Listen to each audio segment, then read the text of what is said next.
Wife cheated with her gym trainer, demanded half of everything in our divorce, but she didn't know my dad secretly owned our house and savings. I never thought I'd be posting here, but here I am. I'm a 35-year-old accountant, been working at a local firm for almost 10 years now. I've always been a pretty practical guy, level-headed and all that, and I guess that's why I'm able to stay calm through all of this. Anyway, I'm married to Kathy, who's 33. We've been together for around 5 years, but married for no kids, which looking back now is probably a blessing. Kathy hasn't worked since we got married. She used to be in marketing, but after we tied the knot, she wanted to take a break and focus on us. I didn't mind. I make enough to support both of us, and I figured it was temporary. We've got a house, a decent savings account, nothing extravagant, but enough to be comfortable. Kathy's been home most of the time, but lately things started to change.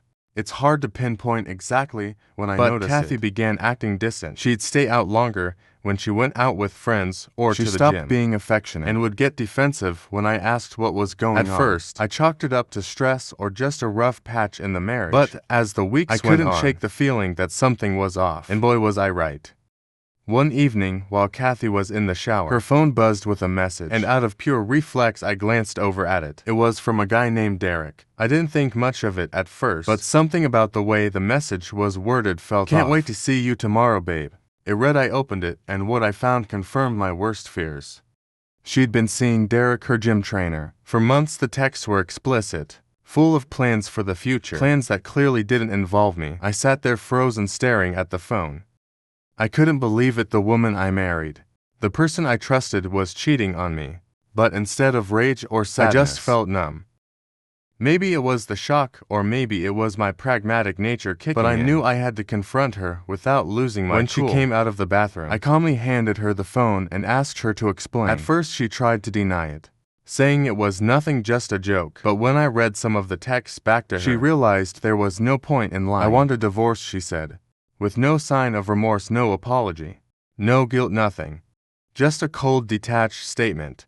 She admitted she'd been seeing Derek for a while, happy in our marriage anymore. She didn't bother to sugarcoat it. She was leaving me for him. But what really threw me was her next move. Without missing a beat, she started talking about dividing assets. She said she wanted half of everything. The house, the savings, everything we built together. She even suggested she deserved it because she had sacrificed her career to support mine. I couldn't believe the nerve. I stayed calm though.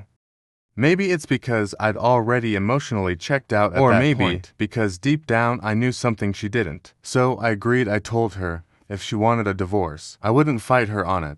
She could have half of what she thought I had. She looked surprised, probably expecting a fight or some sort of emotional breakdown. But I wasn't about to give her that satisfaction. What Kathy didn't know, and what I didn't feel the need to tell her, was that almost all of our assets were in my dad's name. You see, my father is a pretty shrewd man. Years ago, when I first started making decent money, he suggested I put all my major assets in his name. He explained that it would be a safeguard in case anything ever went wrong in the future, whether it be debts, lawsuits, or, as it turns out, a cheating spouse. At the time, I didn't think much of it. It just seemed like smart financial planning. So, when Kathy demanded half of everything, I knew she wouldn't be getting what she expected. On paper, I didn't have much, just a modest bank account, a car in my name, and a few other odds and ends. The house technically belonged to my dad. The bulk of my savings also in accounts under my dad's control. Instead of getting into a messy court battle, I suggested we handle things through mediation. I figured it would be easier and cheaper for both of us that way. She agreed, clearly thinking she'd walk away with a significant chunk of my assets. Little did she know, this arrangement with my dad had been in place for years, and honestly, had forgotten about it until the divorce talks began. It wasn't that I had planned for a scenario like this, but I can't deny that I'm grateful for my father's foresight. The house we lived in was technically owned by him, as were most of the investments and savings that Kathy had her eyes on. I had always kept a low financial profile in my own living name, modestly enough that no one, including Kathy, really questioned it. As soon as the divorce process started, I told my dad he wasn't thrilled about the situation. What father would be? But he understood the importance of keeping everything tight-lipped. We consulted with a lawyer just to ensure that everything was airtight and legally sound. Turns out everything was in perfect order. Kathy could demand all she wanted, but there wasn't much in my name for her to take. Kathy didn't waste any time. She hired an aggressive divorce attorney, one of those sharks that promises to take everything they can. Meanwhile, I hired a low-key but reputable lawyer, someone who specialized in cases like where there were tricky financial dynamics at play. I didn't want to make a big scene out of this, but I also wasn't about to let Kathy and her lawyer push me around. The first step in the divorce process was asset disclosure, which, as you can imagine, didn't go as Kathy had planned. I laid everything out in full, just as required by law. But when she saw how little there actually was in my name, her lawyer's confident grin faltered. I could tell they were both confused, maybe even suspicious, but there wasn't much they could do about it. Everything I provided was truthful, and there were no hidden assets. She then started berating me right there while calling me an asshole and accused me of lying. But like I said, I provided everything I had. After a bunch of accusations and raised voices, and said that we will discuss everything once she has calmed down. Now here I am turning to Reddit, because I'm not sure if I've handled this the right way. So Reddit, am I the asshole for agreeing to give her half while knowing she's not actually getting anything close to what she expects? Update 1. So things are starting to heat up.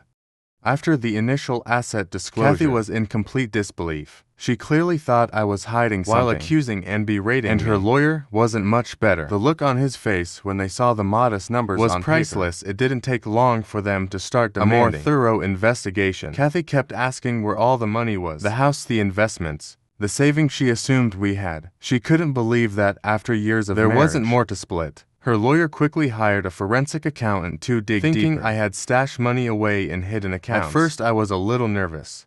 Not because I had anything to hide, but because I knew this would only prolong the whole process. But after talking with my lawyer and going over everything, I realized there was nothing they could find legally. Everything I had claimed was 100% and there was no trail that would lead them to the assets. Name as the investigation dragged on. You could see the frustration building on Kathy's face. She was used to getting what she wanted, but this time there was nothing there for her to take. It's like she couldn't wrap her head around the fact that she was walking away with next to nothing. Kathy's next move was to argue that she had contributed significantly to my career and our lifestyle. She claimed that by staying home and managing the household, she had enabled me to focus on my work and advance in my career. That having her take care of things at home, at times it wasn't as if I was running a Fortune 500 company. I'm a mid-level accountant, and my job has been pretty stable for years now. There wasn't some meteoric rise in my income that she could point to. Him get there.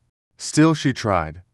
She pushed the idea that she had sacrificed her marketing own career to support mine. But the truth is, she hadn't worked long before deciding she wanted to stay home. And even then, it was a choice she made, not something I ever asked of her. Her lawyer brought this up repeatedly, trying to paint me as someone who had benefited from her sacrifice. But again, there wasn't much to support that claim. At one point, they even tried to involve my parents in the proceedings. Kathy wanted to prove that they had been giving me money or that I had been hiding assets with their help. This part made me especially angry. My parents had nothing to do with this, and dragging them into it was a low blow. Fortunately, my lawyer was able to shut down those attempts pretty quickly, but it was clear Kathy was getting desperate. As the divorce proceedings dragged on, Kathy decided to take things into her own hands. If she couldn't get what she wanted through the courts, she was going to try and ruin my reputation in other ways. She started telling everyone in our social that I had been hiding money, that I had been financially abusive throughout our marriage. I couldn't believe the lie she was spreading. I'd hear from mutual friends about how she was going how I was leaving her with nothing, how I had manipulated her into thinking we had more than we did. She even took to social media, posting vague but pointed comments about narcissistic partners and betrayals. Some people sided with her. Of course, there are always people who will take the side of the person who looks like they've been wrong. But most of our closer friends knew better. They knew I wasn't the type to do something like that. It was frustrating to see her try to ruin my reputation just because things weren't going her way. But I tried not to let it get to me. I knew the truth, and the people who really mattered knew it too. Besides, I had bigger things to focus on, like making sure she didn't take me for more than she deserved. While Kathy was busy running a smear campaign, I was making sure all my bases were covered. My lawyer and I were in constant communication, making sure we had all the evidence to prove my side of the story. I documented every interaction I had with Kathy, every demand she made, and every time she tried to paint me as the bad guy. I knew that if this ever went to court, having that documentation would be crucial. I also started gathering evidence of her affair with Derek. While adultery doesn't always play a huge role in divorce settlements, I wanted to make sure it was clear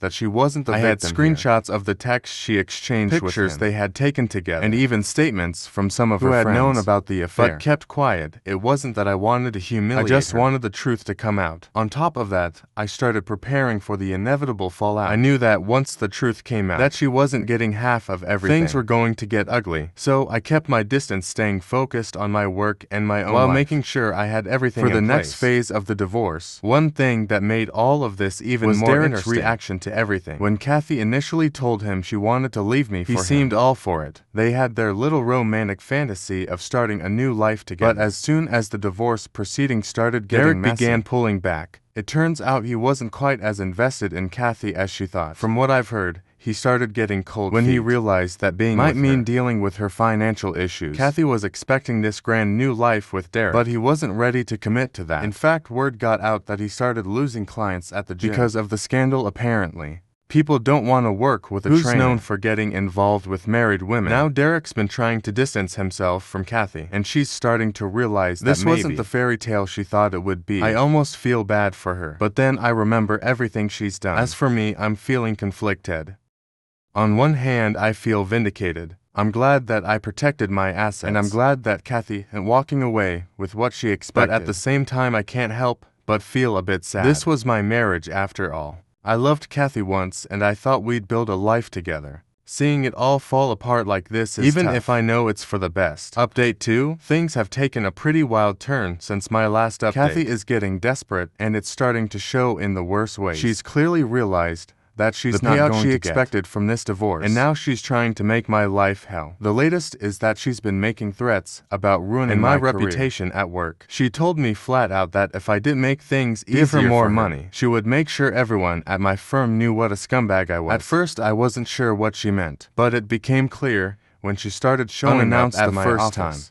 She was calm, pretending like she just needed to talk, but when I told her there was nothing more to discuss, she snapped. She started raising her voice, saying things like, "I'll make sure everyone here knows the truth about you." Fortunately, I was able to get her out of there before it escalated further. But it's clear she's becoming unpredictable. Her behavior at home, her temporary home with her parents has been erratic too. After realizing she wasn't going to walk away, she expected she moved back in with her parents. From what I've heard, things haven't been going well for her there. Her parents are supportive, but they're not exactly thrilled with how everything's played out. I guess even they see through her victim act. Mutual friends have told me that she's been getting into arguments with her family and acting like she's on the verge of a breakdown. The legal side of things has gotten more problematic as well. Kathy's lawyer is trying everything they can to dig up dirt on me. They filed motions to subpoena my parents' financial records, even though my lawyer has repeatedly explained that my parents' assets are not up for grabs in this divorce. It's a clear attempt to rattle me, but it's not working. Kathy's team also filed a motion to depose my colleagues, hoping to find anything that might suggest I was hiding or receiving under-the-table income. They're grasping at straws, but it's exhausting to deal with. Every time we think we've handled one of their requests, they come back with another. The whole situation is starting to feel like a chess match every move I make. Kathy and her team try to counter, but I've been staying one step ahead, thanks to my lawyer and the airtight legal protections my father set up years ago. Still, it's draining, and I'm not sure how much longer I can keep before we end up in court. For real, speaking of legal proceedings, we've already tried mediation twice actually, and both times it's been a complete disaster. The first session ended after about 20 minutes. Kathy refused to budge on her demand for half of the house. In our savings, my lawyer laid out the reality of the situation, that the house was in my father's name, and that there wasn't nearly as much money, but Kathy wouldn't hear it. She stormed out accusing me of lying and saying that the mediator was biased against her. The second attempt wasn't much better. This time, Kathy showed up with a list of completely unrealistic demands. She wanted full ownership of the house, half of all our savings even though they barely exist, and alimony for at least 5 years. When my lawyer calmly explained again that she wasn't entitled to any of that, Kathy lost it. She started yelling about how she had sacrificed everything and how I was leaving her with nothing. I sat there trying to stay calm, but inside I was fuming. She was the one who cheated.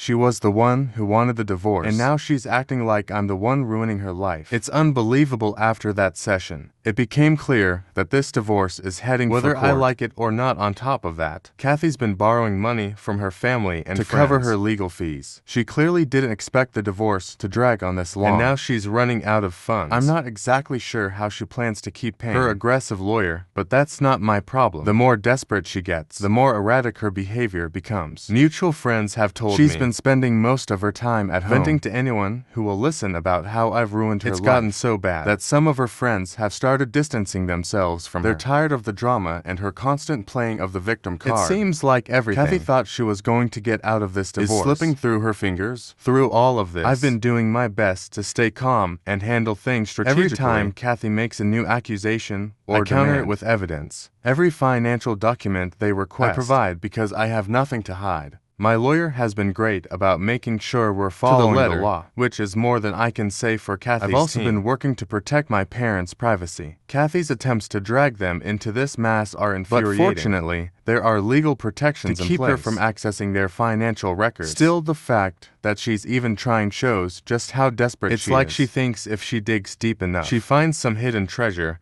that I've been keeping but there's nothing to find. Update 3: the day of the court hearing finally arrived, and to say the tension was high would be an understatement. Kathy was the first to testify, and she came out swinging. She made it clear that she believed I've been hiding all along. She accused me of manipulating our finances, hiding money and secret accounts, and lying to her about how much we really had. She was emotional, painting herself as the victim who had been left with nothing, after sacrificing her career to support mine. She was sobbing on the stand at one point, talking about how she had trusted me only to be blindsided by the divorce and my supposed financial trickery. But then came the real kicker, when my lawyer presented evidence of her affair with Derek. As soon as the text, pictures, and details of her relationship with him came out, the jury, the judge, everyone could see what was really going on. Kathy's victim narrative started to crumble right before my eyes. At one point, she even tried to downplay the affair, saying it was just a mistake and that it had nothing to do with the divorce. But by then, the damage was done. Her credibility was shot, and it was clear that her financial demands were driven more by greed. When it was my turn to testify, I made sure to stay calm and stick to the facts. My lawyer had prepped me well, and I knew that getting emotional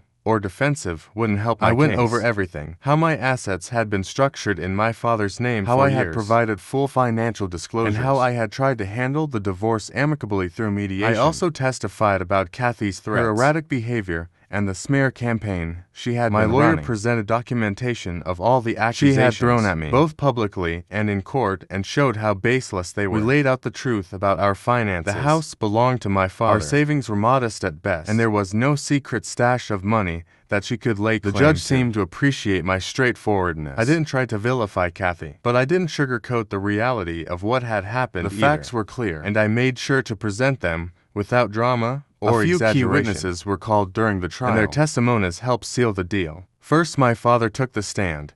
He explained the financial arrangement we had put in place years ago, how the house was in his name, how the investments were under his control, and how all of this was done as a form of long-term protection. He made it clear that these assets were his, and that Kathy had no legal right to them. Next up was one of my colleagues from work. Kathy's team had tried to argue that I had been receiving under-the-table payments or bonuses, but my colleague shut that down quickly. He testified about my modest income and my regular transparent salary. There were no secret bonuses, no hidden sources of income, just the straightforward paycheck that I had disclosed. These witnesses were crucial in showing that Kathy's accusations were baseless. The judge could see that there was no grand conspiracy on my part, just a simple, transparent financial arrangement that Kathy had never bothered to understand. After days of testimony and legal arguments, the judge finally delivered the verdict. It was a huge relief to hear the words, "The divorce would be granted in my favor." Kathy's demands for half of the house and our savings were denied outright. The judge ruled that because the house and most of our assets were in my father's name, Kathy had no claim to them. The only thing she was awarded was a minimal amount of alimony, and even that was for a short duration, barely enough to cover her legal fees, let alone the lifestyle she was hoping to maintain. The judge made it clear that Kathy's and her lack of contribution to the household played a role in his decision. He saw through her attempts to paint herself as a victim and ruled accordingly as the decision was read out. I felt a massive weight lift off my shoulders. The months of stress, the constant accusations, the fear of losing everything, all of it melted away in that moment. I knew that legally I was in the clear.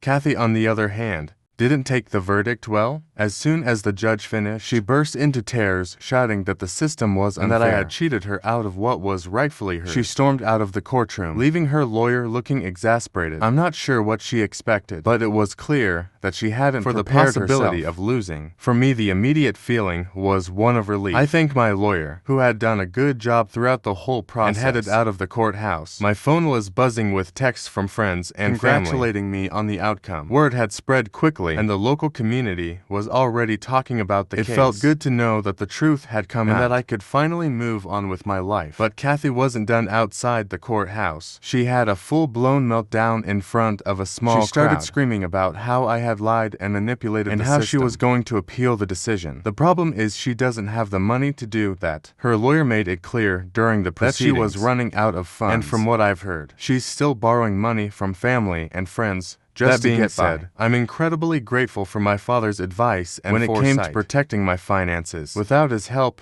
who knows what kind of mess I'd be in right now. I'm also thankful for the support of my friends, family, and colleagues who stuck by me, even when Kathy was spreading rumors and trying to destroy my reputation. Looking forward, I'm hopeful. I know it's going to take time to fully recover both emotionally and financially, but I'm ready to move on with my life. I've learned some valuable lessons from all of this, and I won't be making the same mistakes again. For now, I'm just focusing on getting back to a sense of normalcy and enjoying the peace that comes with having this chapter